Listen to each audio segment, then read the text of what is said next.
Mësoni çfarë ndodh nëse hani një kokër hudhër në ditë. Të gjithë ata që e gatuajnë e di shumë mirë se hudhra përdoret edhe në gatime. Duke qenë se është pjesë e konsumit të përditshëm, hudhra ofron dobitë e saj të vërteta. Brightside, sipas tyre, do të sjellë një listë për të kuptuar vlerat që do të marrë trupi juaj nga konsumi një thelbi hudhre. Sipas shkencëtarëve, përdorimi i hudhrës në dietën tuaj mund të ofrojë një minimizim të aromës së djersës, mund të forcojë imunitetin. Konsumi i saj mban larg problemet të virozave, sidomos gjatë ftohjes. Do të ofrojë një kujtesë më të fortë. Hudhra përmban disa përbërës që ndikojnë tek truri dhe janë gjithashtu edhe zgjidhje mjaft të mira kundër inflamacioneve që shkaktojnë rënje të kujtesës. Muskujt dhe trupi juaj do të forcohet. Nëse konsumoni hudhër çdo ditë, atëherë trupi juaj do të forcohet.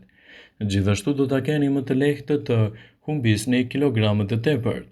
Hudhra ju ndihmon të humbisni në peshë dhe gjithashtu të përmirësoni dietën tuaj duke ulur edhe oreksin e tepërt.